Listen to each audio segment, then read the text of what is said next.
Hi, everybody. This is Warren Herman. Today, what we're going to do is we're going to think more about the subject of religious vocation.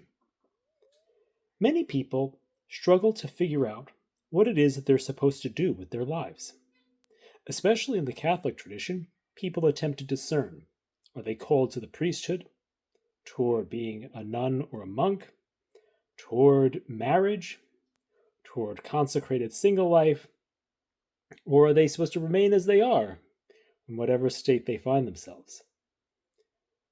In this video, we're going to explore various different ideas that can aid us in thinking about our interior movements so that we can make better choices that are more deeply in harmony with what is good for us.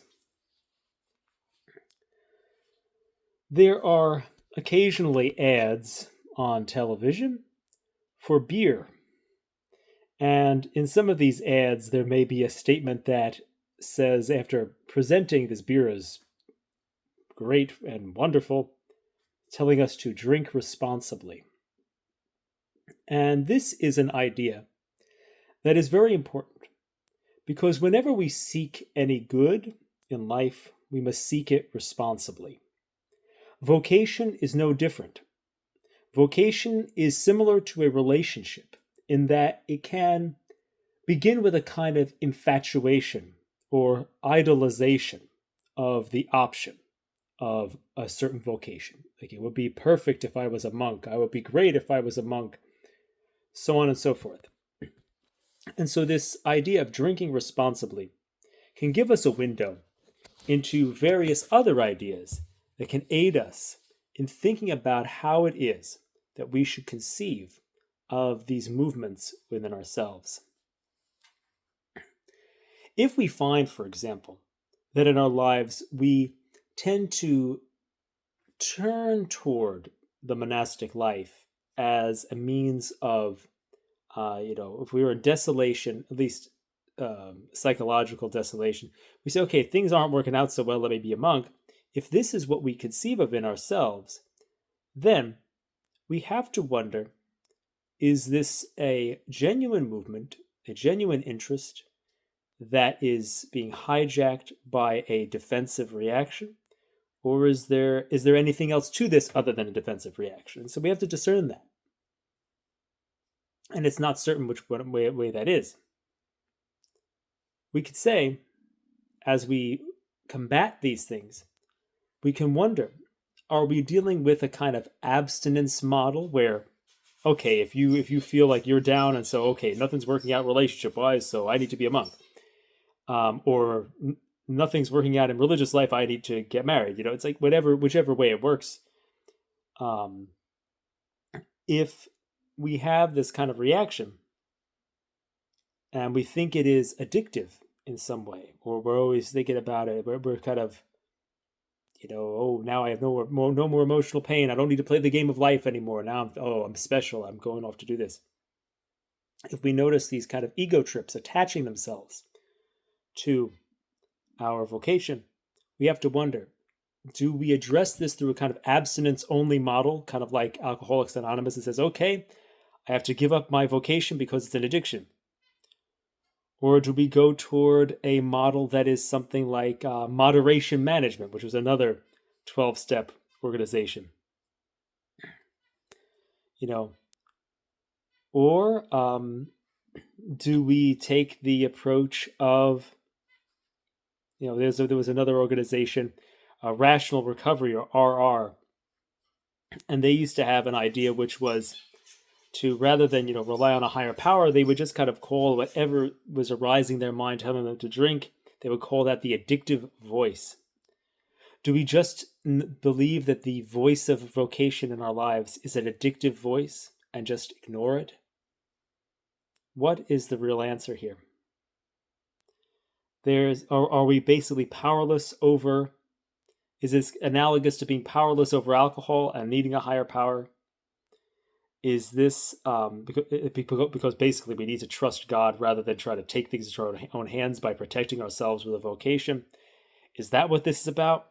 Or Is this kind of like moderation management where we could kind of have a little bit of vocation, Or is this like rational recovery, as we said, where we're trying to say, okay, this voice is just a lie and I need to ignore it and get on with my life? So we're going to contemplate these questions, try to think about this.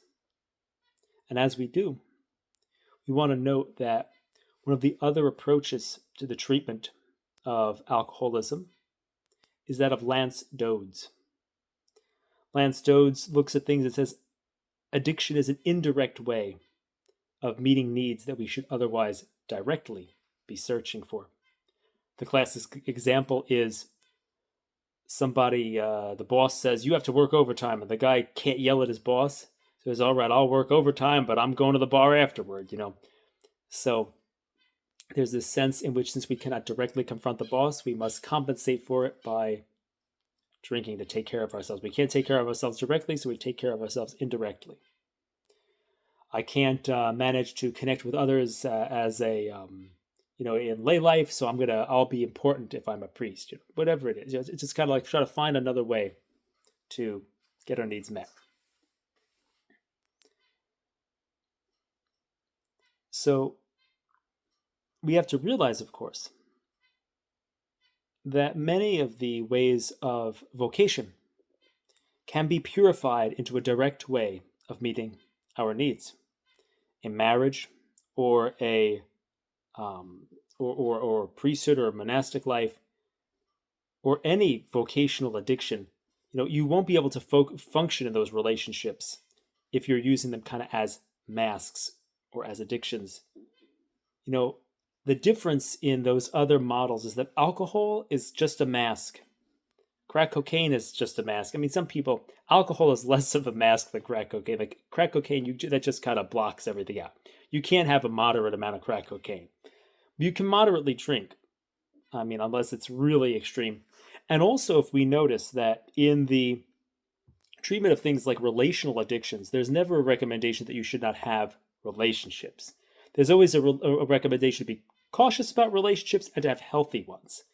And so that's kind of a thing that we have to remember, that if we find that we have a vocational addiction, we don't necessarily want to get rid of our vocation. We want to say, hey, be cautious about these thoughts and notice if there's desolation bringing them on, and notice if there's a defensive reaction. That are these a defense against, are these like almost like a self-sabotage?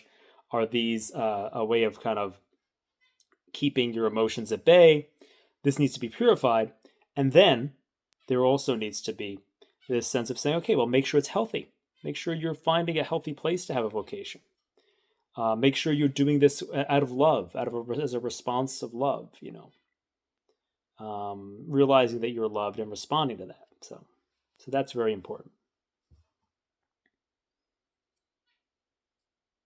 So now what we're going to do, so now that we've kind of thought about the nature of vocation as it's connected to addiction, we kind of might say, well, it seems like it's not really, we could approach it through a 12-step model, but it's really, it's not necessarily getting rid of vocation, it's getting rid of addictive vocation. I'm powerless over vocation, and it has to go, but, trying to get rid of, that addictive element, purification.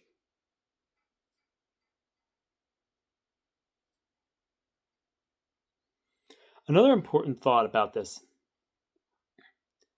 is that we want to apply the idea of black and white thinking to the idea of vocation addiction. Because here's the thing. There might be, we might say, okay, once we understand this idea that there might be an addictive element, we might say, okay, we might have started out thinking, oh, my vocation is great. I'm so special that I have a vocation. Then the next thing we go is we go from this white to black and say, okay, this vocation is an addiction and it's a terrible thing and it needs to go. Or we might actually then say, okay, well, actually we need to get out of the black and white thinking and have a much more colorful with light and dark. And say, okay, that my vocation is really made up of a lot of, real different values, and, And there's a certain types of things I'm called to within any vocation. And there's all these colors, and then saying, okay, there's light and dark, meaning, okay, well, yeah, there's some addictive elements and there's some good elements, and trying to purify it so that you do the most light and the least dark. Meaning, you don't want to have unconscious motives. You want to have consciously good values that you're pursuing in it. So it's more of like this. It's all good. It's all bad. There's good, bad, and interesting of all kinds. We want to kind of move through those phases. And this moves us to also toward the idea of simplicity and complexity. In the beginning, the first phase is always, oh, I have a vocation. Yeah, I'm gonna be a priest. I'm gonna be a monk, or I'm gonna be married. Whatever it is. The next one is, you know, um, this is the complexity. Oh, this is all a big psychological trick, and I need to make sure I don't miss out on the inspirations or give into unconscious motivations, and you get into this big thing. So we move from simple, I want to be a monk. Monks are cool. To, oh no, it's a big psychological mind game. I need to see my way out of it. To so we look at the whole thing as if it's just this avoidance addiction, and then we have to have a simple complexity. And the simple complexity is God loves you and it'll be okay. Just do your best to pick what is most healthy and holy for you now and in life in general. And maybe it's a mix. Maybe it's okay to be protective of yourself and not just, you're just not supposed to be unconsciously defensive. And it's okay if there's some defense unconsciously. You can't know everything about yourself. So that's kind of that simple complexity, knowing you're loved and doing your best. That's kind of that simple complexity rather than simplicity. Oh yeah, I'm called, I'm perfect, I have a perfect motivation. To complex, oh, my motivation is garbage, I'm all a mess. To, I got some good and bad in my motives. Let's do the best we can with it. Try to pick the best option, be as most generous as I can. Let's not be totally, suspicious of myself. And we'll go into that later. So here's another thing. Needing, and we saw this at the end of this last thing. It's like this softer attitude that we need to have, so that we don't put too much pressure on ourselves to get things right. Needing to not have an unconscious defense is another way of needing to get it right and remain not rejected and bad, because we have this sense that if we have to get things right or else we're just cut off. And so we have to realize that we have to, if we make an addictive, defensive, unconscious choice, that means to us, I'm not wise, I'm not right, I'm not good, I'm not loved. We have to realize that we are loved. We have to be kind and compassionate toward ourselves. There is no way to peace. Peace is the way. We have to. There is no way to compassion. Compassion is the way. We have to kind of have that generosity toward ourselves as we make decisions. And obviously, we shouldn't just be like, oh yeah, we shouldn't just kind of unreflectively make decisions. But this extra pressure to need to not be unconscious or defending ourselves is just a disguise for the idea of, I have to get everything right.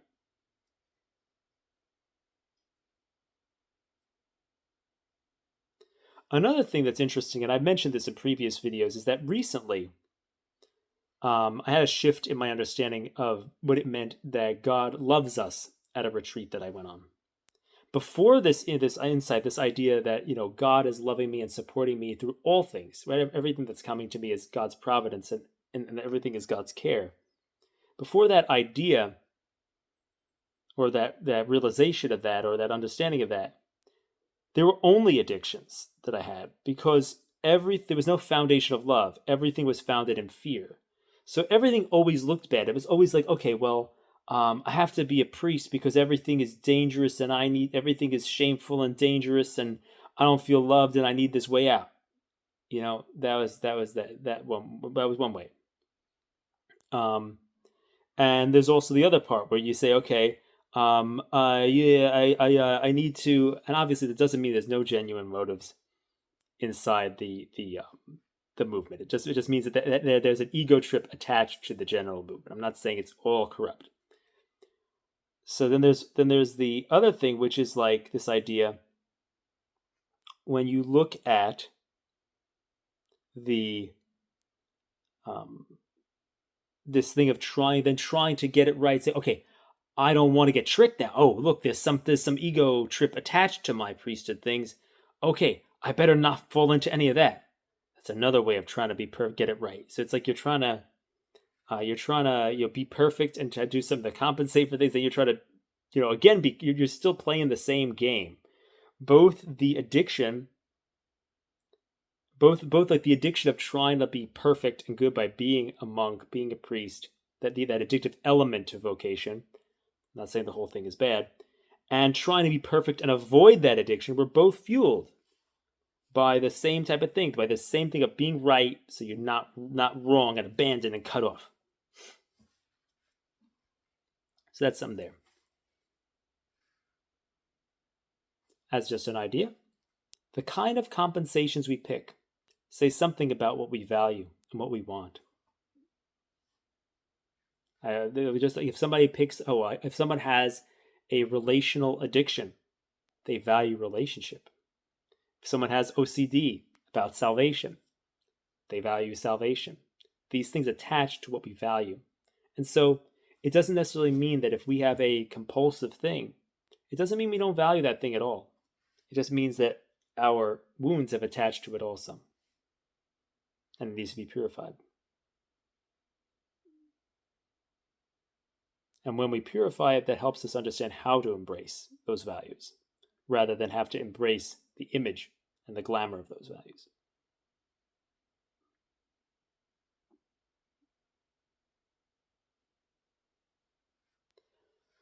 So let's see. Here's another way of conceiving of these type of steps. Early on in my journey, we could say there are ways in which I idolized and was avoidance addicted to vocation. And there's different ways, and obviously that's not the whole story. There's still real values there. Then we could say I demonized and was approval addicted to not having a vocation. Okay. If I act on vocation, then that means I'm deluded. So to be good, I must not do that. So it's like I demonized vocation, I idolized it, I demonized it. And the thing really is to humanize and divinize vocation. Vocation is perhaps an inspired, imperfect, loving response to God's perfect love. Meaning it's human, it's imperfect, it's divine, it's inspired, and it's loving response to God's perfect love. And I think that's a better way of looking at it, rather than saying, okay, I am in fear, therefore I have to idolize this. I'm in fear, therefore I need to demonize it. It's no, I'm in love, therefore I can humanize it. I can afford to be imperfect, and because I'm in love, I can be inspired to respond.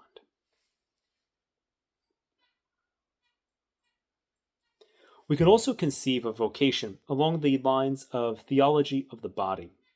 Theology of the body talks about our desires and a need to untwist and redirect our desires, and this can hold true as well for vocation. If fear is gone, do I still want it? And we want to redirect it. We want things to be a loving response to God's love. In the teachings of Christopher West, he speaks about this need we have to be fed in life. We have to have our needs met. But he talks about the different ways that we get our needs met. And he says that often in our desires, we seek this kind of junk food satisfaction of our desires. Then he says we often react the other way and go toward the starvation diet. Then if we get to an elevated state, we manage to enter into the feast that God wants for us. Or as I think I like to add, the fast and the feast. We kind of have that healthy balance.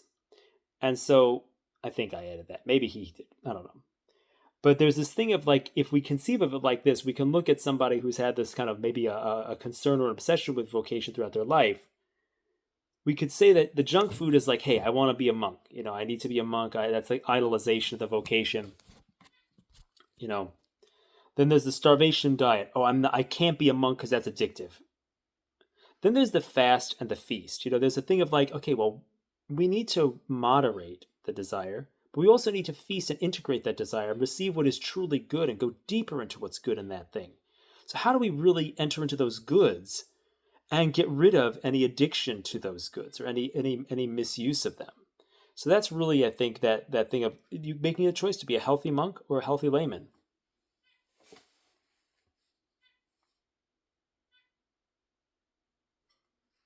One of the things we have to make sure, though, is that our desire to be a monk is not just a frustrated desire for a loving family. Are there initial experiences that we make or agreements we make with ourselves about, oh, I don't want a family because of this and that? We have to look at those things and make sure that we don't have in our minds a frustrated desire for for having a family, for having connections. We have to make sure that that's not in there.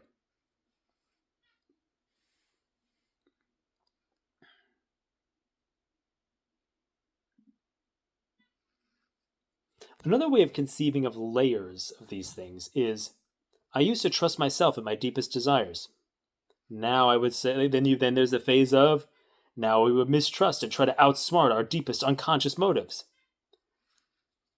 Or then we could go to a thing of okay, purify the desires, both trusting the root and pruning the branches, or keeping the branches while pulling out the root. The example of this as relates to vocation would be like saying, okay, I trust that I actually want this vocation, whether it's marriage. I say, okay, I really am drawn toward marriage, or I really am drawn toward priesthood. You trust the root, and then you say, okay, well, the branches are, okay, and you notice, okay, and I feel like I'm nobody if I'm not married. Okay, clip that off. Oh, now I'm great because I found a girlfriend. Okay, clip that off. That's not good. So, or the thing is, if you pull out the keep the branches while pulling out the root, it's like, okay, no, I'm not. It's clear that the root is bad of wanting to be married because I just feel like I really feel like I should be a priest, but I feel like I'm a nobody if the girl doesn't love me or something, whatever it is. I'm just making up a thing. So then you say, okay, I'm going to pull out that root lie, but I want to keep some of the things. So some of the things from that seeking of marriage could be fatherly things, like saying, okay, like knowing how to parent children. Oh, that'll be really good for me as a priest in a congregation, to deal with, to kind of have that attitude, that fatherly attitude. Oh, being able to provide for a family. Oh, yeah, okay, I work hard. These are like, we're going to take these branches that we've grown off of this improper root. Let's say that your person's not supposed to be married. You take these skills they developed as a person wanting to be married, and you tack them onto the vocation of priesthood.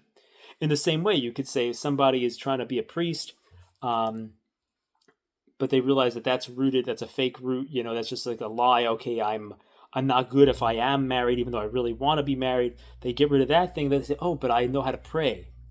I know I know about the faith and all these things. Okay, well, now you're really good at teaching your children. Now you're really good at being calm and patient with your wife because of prayer. You bring those branches, even though you took out the root.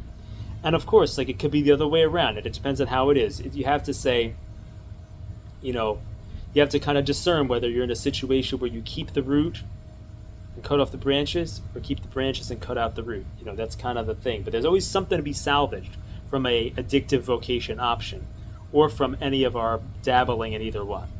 So,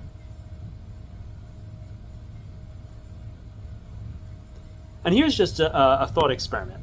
If someone came up to me and said, I want to be married in order to compensate, but I realized I'm really focused on finding a spouse because I was always rejected by all my previous relationships, and I'm really attached to that vocation because it means so much to me. If someone were to go out to me, that would mean that all those girls were wrong about me. I wouldn't necessarily say that person is not called to marriage. In the same way, if somebody wanted to be a priest or a monk as a compensation for, okay, maybe they had some failures in their life. Maybe they were looked down upon in different ways, and that was kind of part of their journey to wanting. They really did have a lot of other ways. We could say that maybe if there were other indicators that they also, liked thinking about theology, always were passionate about the subject. We could say we wouldn't necessarily say they're not called to be a priest. We wouldn't necessarily say that their motive is all bad. You wouldn't necessarily cut that out because there's an egoic element to it. Just because you're having an ego trip doesn't mean you don't have a vocation also. It just means you have an ego that's along for the ride. It's kind of like you might have a vocation, but there might be a backseat driver, somebody hitching a ride. The ego might be hitching a ride in the car too. And the question is to try to figure out, is the ego driving or is the ego in the back seat? And that's the thing to try to figure out, to discern whether it's something you want to pursue. Is your ego driving you somewhere where you're not trying to go? Or is the ego along for the ride and just needs to, like, you just need to ignore him and just kind of, kick him out? It's like that's kind of the discernment. Or you take care of the ego's needs so that he gets content in the back seat and, make peace with him. So that's the.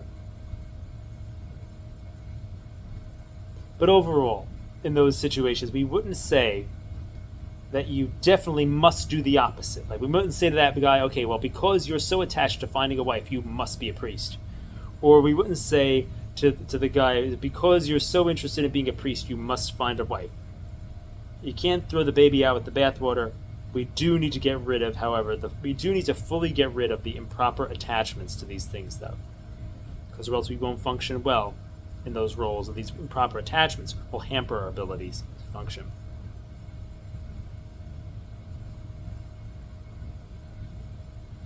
And so we can let go of the attachment to a vocation and still pursue it. In fact, this is necessary in order to function in it.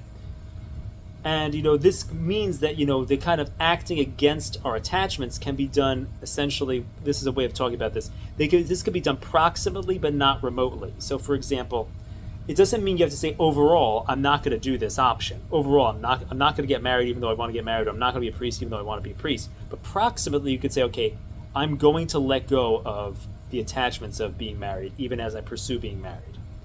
I'm going to let go of the attachments of being a priest even as I pursue being a priest. So that's the thing. It's like we have to, that's that proximate level in our experience. We say, okay, I'm letting this go even though I'm going forward remotely. So proximately, I let go of the attachments, but I still pursue it remotely, meaning generally, meaning actually. It's kind of like thinking about the different parts of our mind.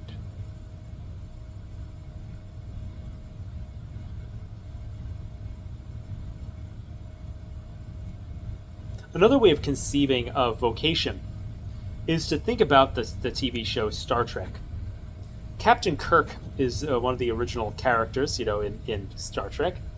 And in Star Trek, generally, they follow the Prime Directive. I think that's in the original series. I think it's in the later ones, which is like to explore space and, make contact with new civilizations and all that. But in the Christian life, the Prime Directive is the Great Commandment, and that's the thing, to love God and love neighbor. And so we have to fulfill this commandment appropriately, based on circumstances and situations, our personal qualities, our options, and our inspirations that we get. This is the same way that Captain Kirk, in all the episodes of Star Trek, needs to fulfill the Prime Directive. He needs to explore things and do the right thing and all that. Captain Kirk is the main character. The main character is not Spock. When we pursue our vocations, we're not supposed to be like Spock, who's over-rational and disconnected from his emotions. We're also not supposed to be like the character Bones, who's as far as I know, is the ship's doctor, who's also one of the main characters. We're not supposed to be like him, who's really passionate and agitated. So we're not supposed to be in touch with our emotions. We're not supposed to be emotional nor over-rational. We have to be in touch at an adult level, like Captain Kirk, which is interesting because his name means church. That's what Kirk means. That's the level we want to be at.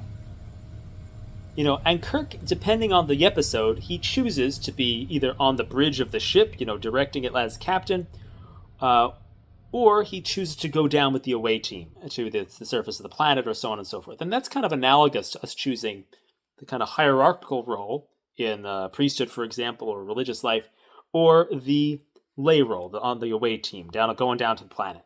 And the thing is that obviously he chooses this based on what's appropriate, based on what's appropriate in the episode. And so in our lives, obviously, we're kind of conceiving of everybody's life as an episode of Star Trek, so to speak. We all have to be like Captain Kirk, and we have to look, okay, well, what's the situation? What kind of episode am I in? What are my options? What are my limitations? What's the situation here? What makes the most sense? Does it make the most sense for me to be on the bridge, or it makes the most sense for me to go on the planet? That's what we really are doing. We're trying to follow that. How do we follow the Prime Directive here? How do we do that best? How do we do that in the appropriate and best way? And that's the kind of decision we're making when we're choosing our vocation, is how to be like Captain Kirk and fulfill that Prime Directive in the most appropriate manner.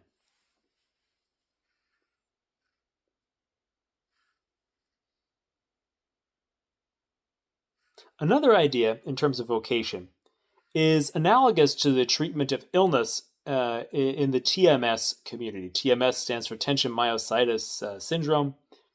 And this community has some interesting teachings, including those of a man named Dan Buglio.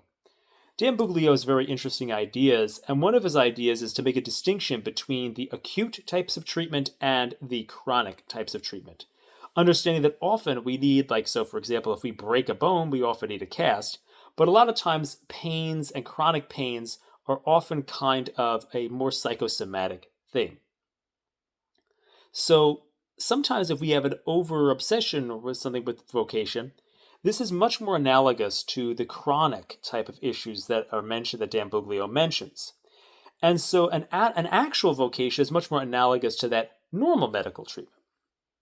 So vocation obsession is a perceived danger response, is much more related to that TMS approach, and as I said, of actual vocation is more analogous to needing real medical treatment. And we could say that the vocation director is like the doctor, and the whoever is helping you get over the kind of obsessive parts of vocation would be like the TMS coach or something like that.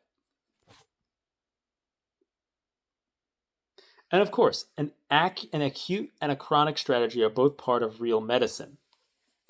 So originally in vocation, we could say whenever we think of vocation, we think it's all kind of under that acute and real category. We're like, oh wow, I haven't thought about being a priest. I must have to be a priest.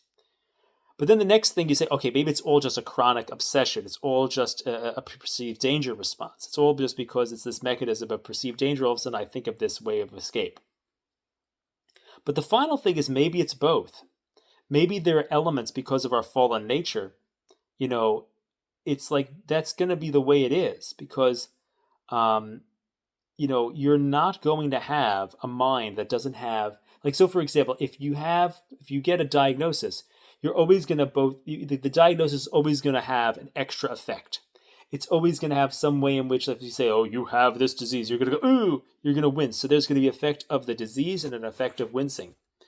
And this extra effect, which I believe comes from our fallen nature, is something we have to deal with that understanding of, okay, there's some elements that my ego attached to my vocation. Can we purify that? Is there anything left when we purify that? And then it's a vocation.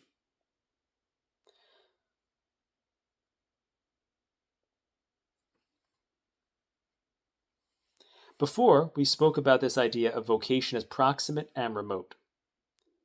You don't have to worry about choosing a vocation as a proximate mental reality, meaning it'll drive you crazy if you obsess on it. Oh, what do I do? What do I do? What do I do?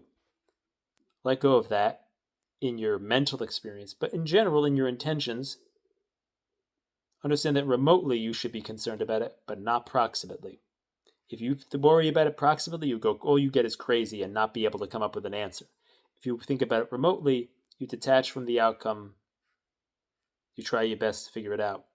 You release everything else. That's the best that you could do.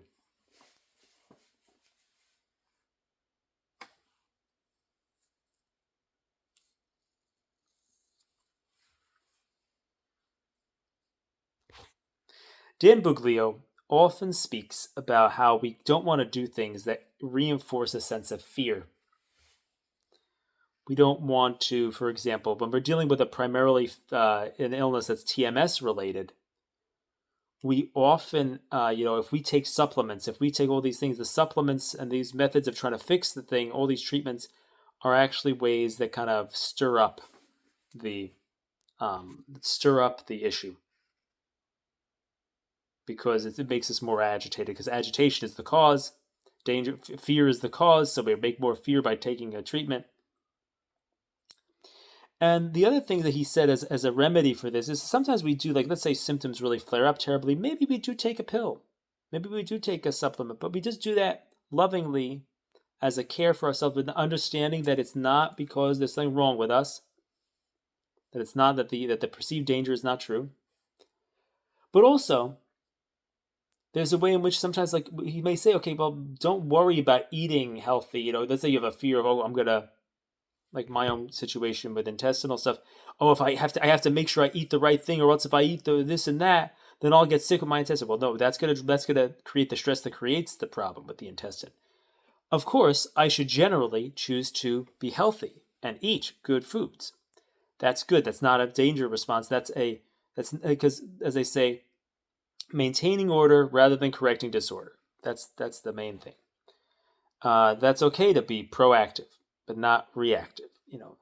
So that's the thing, is there's that thing. You could basically go to seminary, but don't do it in a way that really is a perceived danger reaction. Do it lovingly, because you love to study, because you care about yourself, because that's good for the Christian life, because you're living the Christian life, not because you're trying to run away from something. You say, okay, would I do this? Would I do this if I didn't think I had, if I didn't have this, issue with saying, oh no, I'm terrified of kids, whatever it is, if you didn't have that issue, would you still do it? And just do whatever would be good, best for your Christian life. And then that's proactive rather than reactive.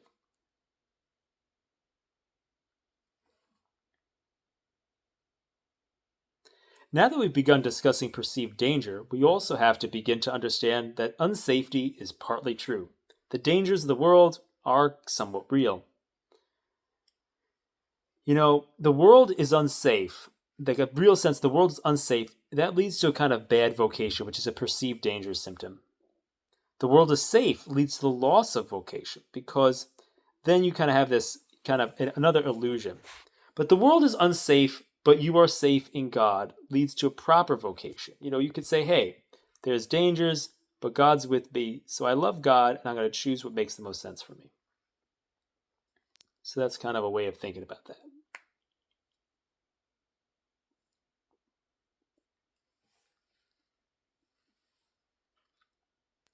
You may have a blend of real or imaginary vocation because you have a superior and inferior part of the soul. In fact, it is to be expected, just as the placebo and nocebo effects happen in medicine. It's the same thing. Like, you wouldn't expect to only have commitment to your wife and no attraction to your wife. You're always going to have the romance and the commitment.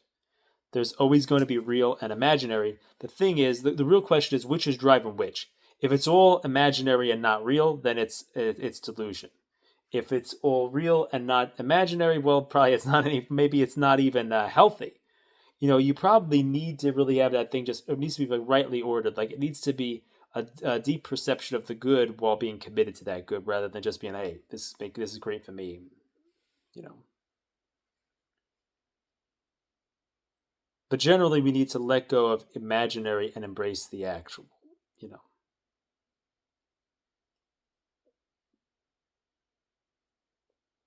Here's another idea. Vocation is dynamic, not static. It is something you do and that God is doing in you, not something that you have. So if you look for having it, that's not correct. But look at how God is doing it, and how you are doing it, and how He's doing it in you.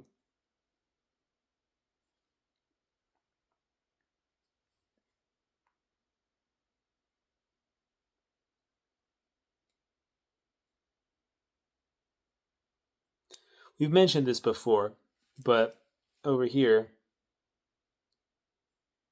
the whole thing is the issue that has always been in my life, and an issue that is in many of us who are discerning things and trying to do the right thing, is that we try to get things right so as not to be abandoned. That's the root of most of our actions. And the thing is, we don't need to get it right in the sense of, oh, I need to fully have no emotional defenses. I need to act against what I want and make this kind of disembodied choice, uprooted out of my desires, because I need to be wise. I need to be undiluted. I need to not be dysfunctional. In these games, the defensive categories, oh, this is an ego defense. That just means good or bad. Like, I'm a bad boy if I have an ego defense. That's not the way we should think about it. And also, this is the thing here, there can be a truth that we should preserve in the defenses. We can be consciously protective without being unconsciously defensive. So, for example, vocation to be proactive and responsive, not a reaction. And the thing is, maybe we'll see this further, because here, like, a reactive type thing is, a flight from danger toward a sense of, you try to get it with as a kind of a getting away from danger. Reaction is a flight from danger toward glamour. Response is a flight from difficulty to a higher good. So there's this difference between this kind of difficulty or danger, or glamour or actual goods. Like vocation is an actual good and it's worth something. It's not an illusion that it's good, nor is it an illusion that lay life is more difficult. We need to move from an unconsciously infatuated and idolized state to consciously valuing the values that are in these things. And we don't want to just flip around and say, okay, before being a layman, that's like our shadow self. I don't want to be anything like a layman. We don't want to do that. And then we don't want to make having vocation into our shadow self. We want to pick a path of integration, a path of emphasis. If we pick the path of, more of like the religious life type path, that's really a path of integration of our, it's basically we're choosing the higher self as our base. And we're saying, okay, the higher self is that which we integrate the lower self into. So because we're living mostly out of the higher self, meaning we're celibate, we don't have possessions, we're kind of living out of that higher self emphasis, and we're integrating the lower self with that. In the other way, it's kind of like we're kind of picking the lower self or the activity in the world, in the worldly carnal type stuff as the base, but we need to bring the higher self into it. So it's kind of like, am I going up to heaven or am I bringing heaven down?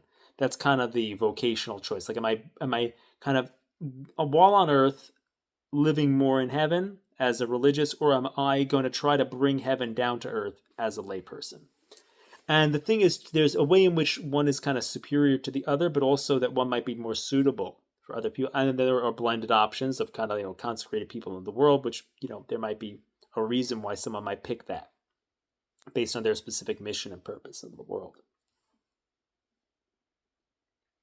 Some other things to keep in mind are that we don't ever want to think of the complexities of lay life as things that should always be terrible for us. We want to realize that there's a kind of crossover. If we're able to practice like a kind of, I'm going to use this term loosely, a mindful prayerfulness, then the time that we spend with our children is also the time that we spend with ourselves. The time that we spend with our wife is the time that we spend with ourselves. The more we care for ourselves and the more time we spend with ourselves is time spent with them. There's a way that these things interpenetrate each other.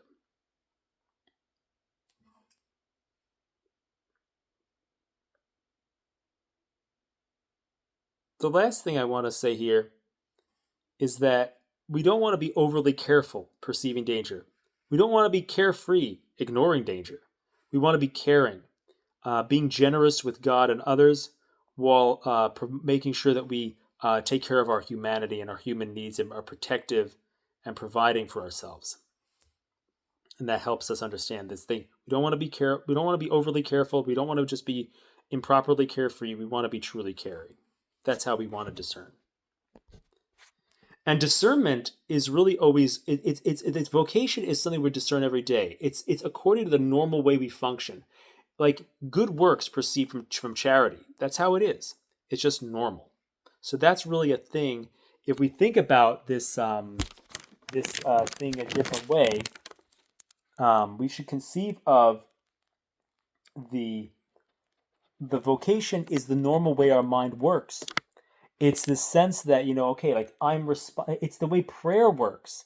It's the way decisions work. It's the way being drawn toward any good works. It's the normal motion of the mind toward a good. It's not, it's like the normal motion of the mind through the phases of prayer. It's like vocation is a response that works. It's just like all those things.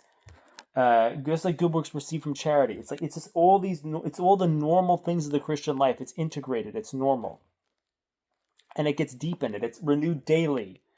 And it's not just this big thing about, I got to get it right. I got to get the big question right. That's not what it is. It's this integrated thing. So those are some different things that are, different ideas that could be helpful in discernment, and that I think we should also have joy and fun in the process.